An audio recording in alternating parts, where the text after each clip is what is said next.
I feel like for the last few months, I've kind of only had one sermon, and I just keep preaching it over and over. Preaching, listen, I just fell back on my Southern Baptist roots, didn't I?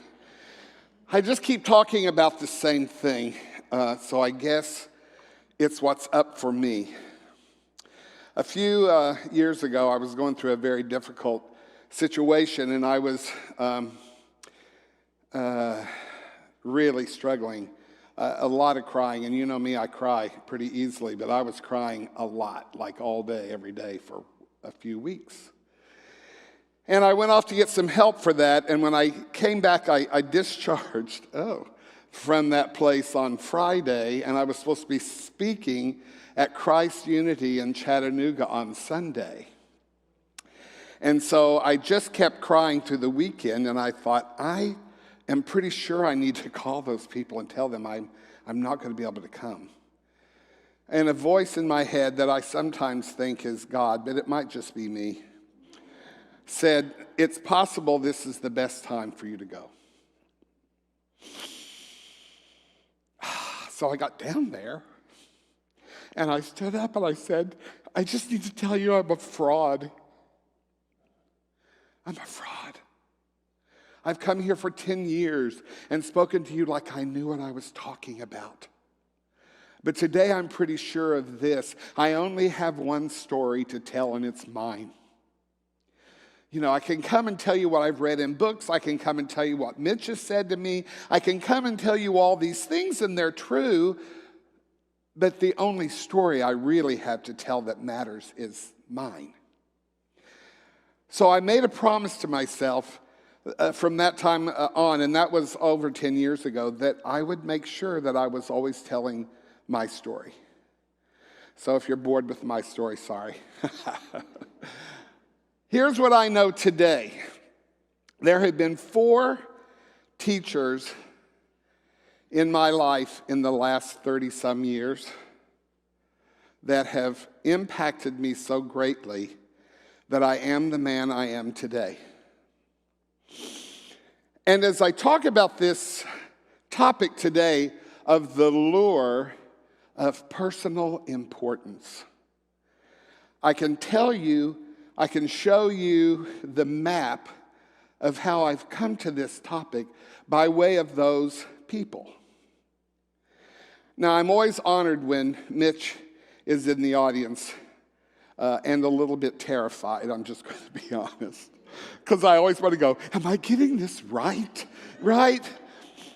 When I first came to CSLN, which was, of course, then religious science, in 1991, I heard Mitch speak, and as I've heard so many of you say, I knew that moment that I had found home. I found a home I'd been looking for my entire life. And so I kept coming back. Now, I was at the time, about 4 years into my own recovery from substance abuse.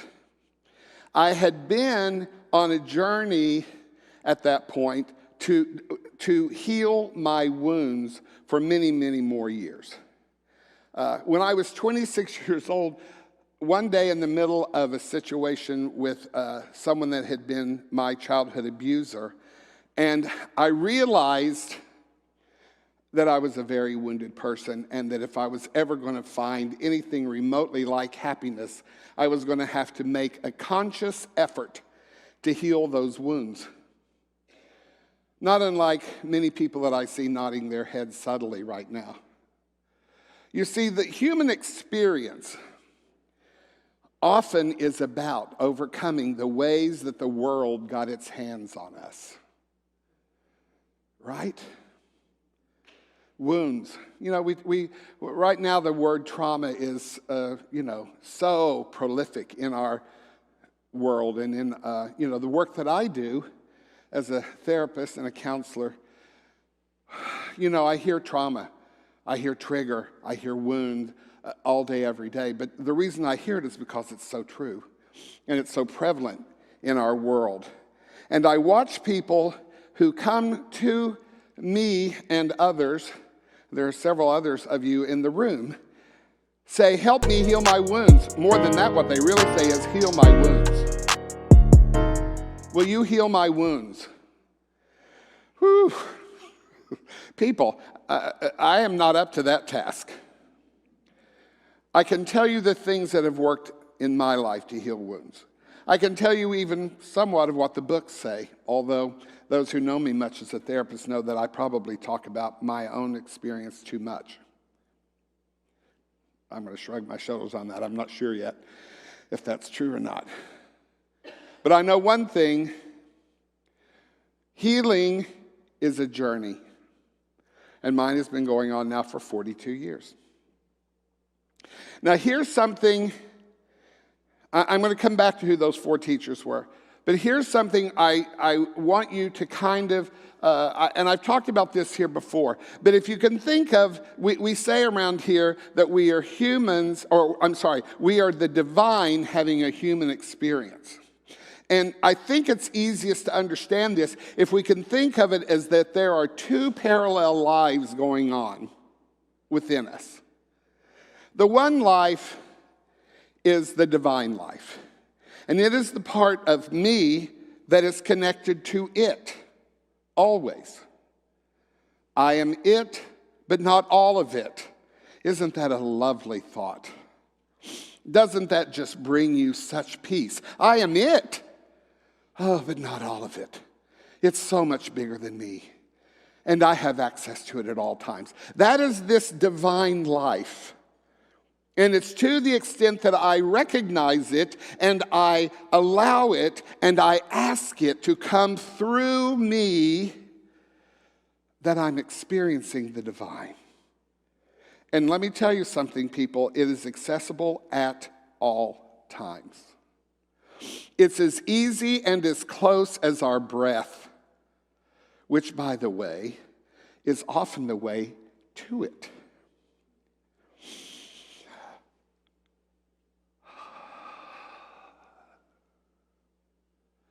Oh, there it is. Hello. Hello, gorgeous. Hello, lovely. Then there's this other life going on. It's called the human experience. Our human experience is made up of the form of our life, which includes our body, but it also includes like where we are, what we do, who we're with, the form. Then we have the focus. That's our thoughts. What's going on up here? Sometimes it's calm. For me, usually it's chatter monkey. Anyone ever experienced chatter monkey? Don't raise your hand. Or if you want to, you can. Chatter monkey. Chatter monkey often is being motivated by fear. Fear.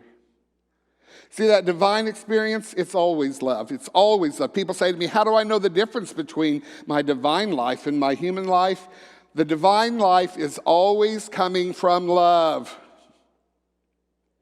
Does that feel like love? Oh. Does that feel like fear? Oh. Back over there. It's okay. Our thoughts, our form, our focus, our form, and then our feelings, our emotions. What am I feeling? What am I feeling? What are our emotions? So those 3 things. If I had the Venn diagram, and by the way, I do have, I wish I'd known that we had slides, I would have brought it. But see, if you see those three things overlapping, right here where they all overlap, guess what that is, if we allow it? That's the divine part.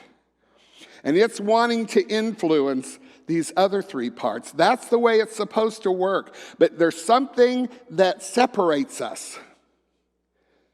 It separates this divine from the thoughts, the feelings, and the form. And that's fear. That's wound. That's trauma. It separates us. What we're trying to get back to when we talk about healing is allowing those wounds to calm down. The parts of us that have been created because of the wounds, could we ask them to step back?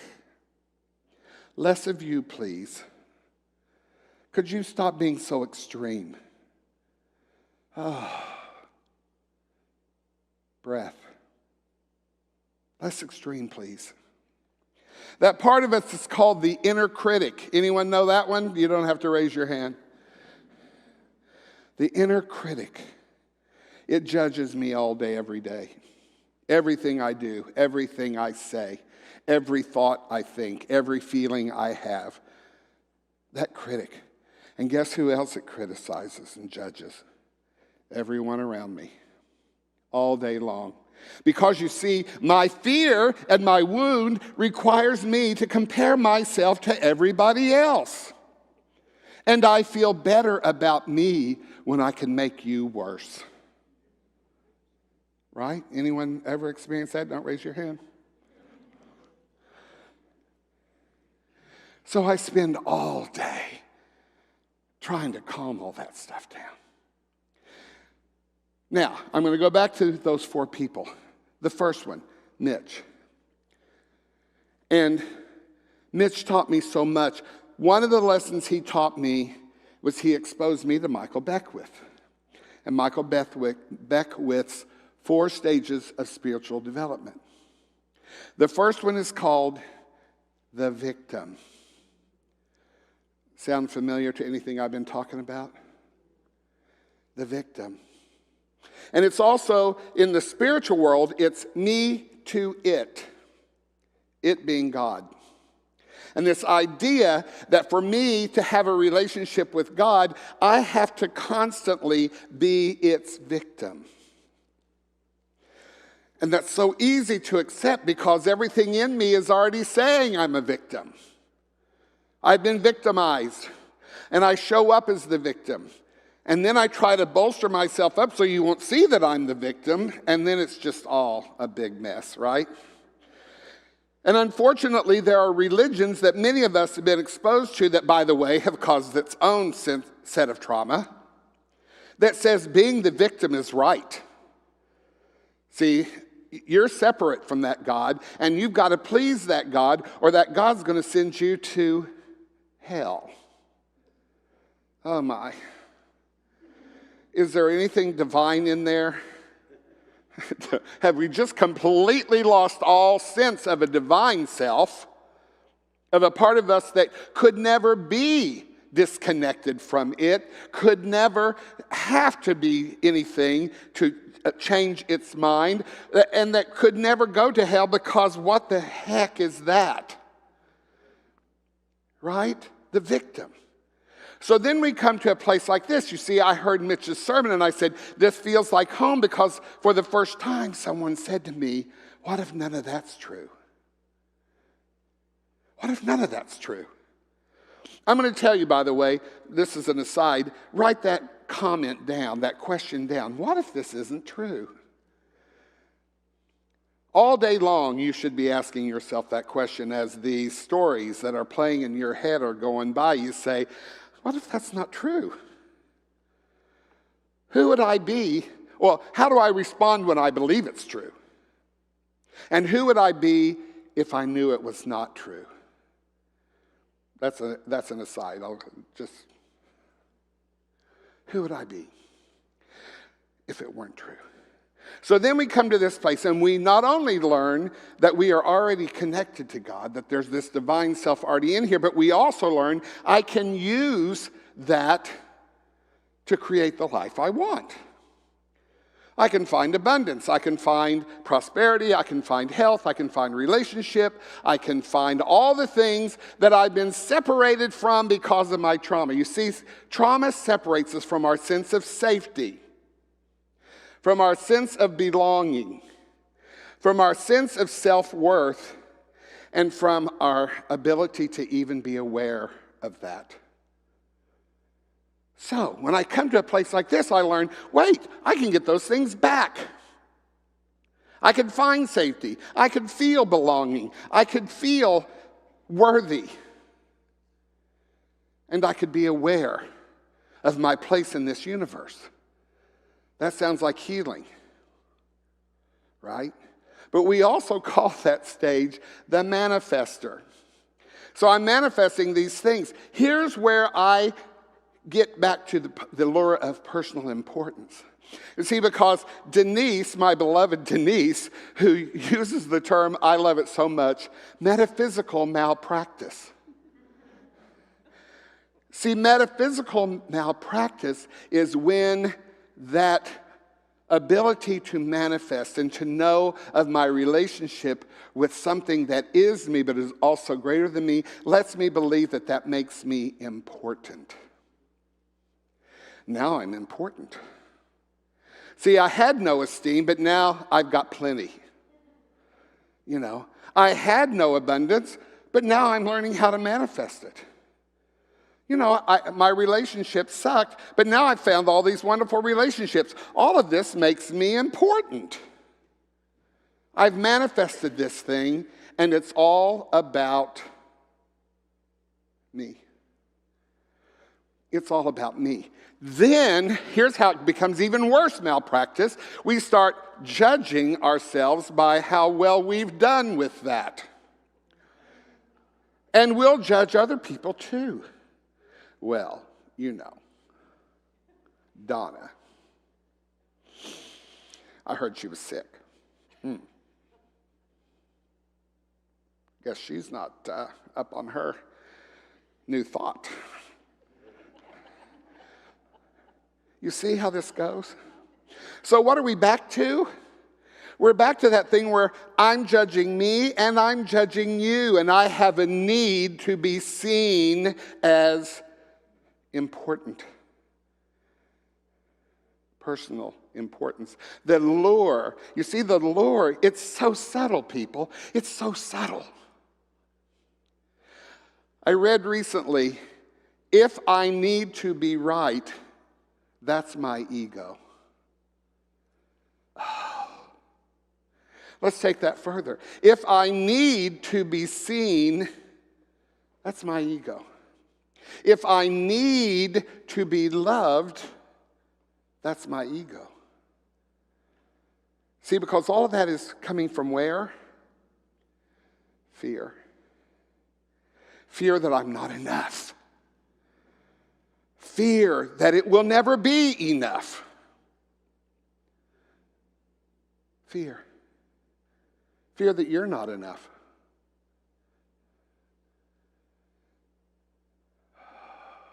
Breathe.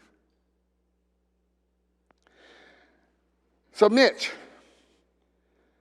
then there was a woman minister whose name will not be spoken. But she came into my life and she said, that third one, that channel? Yeah, you can actually do that. What? Yeah, it's the next step because it's the next step. Channel. Let it that is in you, but not all of you, come through you. Let that love that is you, but also greater than you, be what moves you. It's what speaks. It's what sings. I'm talking about me now. It's what has relationships. It's what shows up. Because it's never afraid. It's never wounded. It never knows the wrong thing to do or say. Because it is it. See, Lisa just sang wonderfully about one. Thank you for being led. I see you, girl. One. It has nothing to fear. It has no wounds to feel. It has no motivation other than to be magnificent. See, and it's in that place that I don't need to have the lure. I don't need to have the lure. The third person right now in my life who is challenging me about personal importance is this woman, Jenny Gentry, that I go spend time with down in Mexico. Let me tell you now, she's hard. because she will see your wound and she will poke it all day. Won't she, Lisa? Won't she, Becky? Some of you, there's a Becky back there. She will say, let's talk about that. What is that? The first time I went down there, I walked up to her and said, hi, my name's Gregory. And she said, it's Greggy.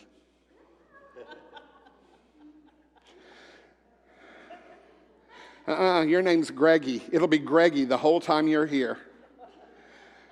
Now, how many of you know that you probably, like some of you are raising your head on that. Yeah, the first time you said, hi, Greg, and I said, I don't go by Greg. Greg is never my name. My name is Gregory, big important thing. Big, big, big. Huge. Talk about a wound. But you know what that wound is? At 3 years old, I had to be the adult in my life because I looked around the room and it didn't look like there were any other ones there. So Gregory was an adult name. And somehow, Jenny, by me just walking up to her and saying, hi, my name's Gregory, she said, let's make you a child. Wouldn't it be lovely if you could find a child in there? Let's call you Greggy. And I mean, it went into my heart like a hot dagger. And just as I was about to let her know, I took a deep breath instead, and I went, oh, personal importance, step back. Wound, ease. Call me Greggy. I think it'd be good for me. And I could tell you so many more things about what Jenny Gentry has done in my life. But mostly what she said to me is, there's a dream. Any of you that have read the 4 Agreements, this is Toltec wisdom we're talking about. She said, there's a dream that you're dreaming, and it's not true. Sound familiar? It's very similar to the same teaching here. In fact, there's no part of it that doesn't agree with what we believe, because truth is just truth. But there's a story you're telling yourself and it's not true. And it causes you suffering. Wouldn't you like to suffer less? So, there's that. And the other person, the 4th person, is a guy named Stan Mitchell. I don't know, many of you here in town have probably heard of Stan Mitchell. He was the pastor of Grace Point Church. It was a huge mega church here in town. And he came out of the closet as a progressive. And boy, those people said, not today, not here. He is one of the loveliest men. I can't be with him that I don't start sobbing at some point in the conversation, because it's just such love at all times. And so here's what he's doing. I can't believe it. After years of thinking I had this all figured out, he's making me fall in love with Jesus again. And I say that with a bit of disdain. Because I always said, Jesus is just all right with me. And that was about all I wanted to hear about all of that. And then here comes Stan. I'm going to close today with something he wrote this week. And I will cry.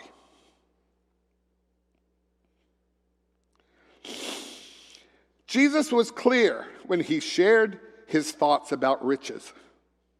He taught that positions of wealth, advantage, and privilege could be deceptively and devastatingly dangerous for the soul. Of course, in speaking about riches, Jesus was speaking about more than money. He was speaking about anything a person might possess in abundance, anything that might advantage them in relationships to others. Jesus knew wealth could be manifest not only as financial abundance, but in areas including, but certainly not limited to, social status, academic achievement, religious heritage, physical ability, gender, ethnicity, and the human capital of connections. To that end, it doesn't take an overly careful look at the life Jesus lived to decipher this wisdom for the safe and moral handling of riches, regardless of their kind. Per Jesus, if one does find themselves in abundant possession of the world's goods, they would do well to follow these admonitions.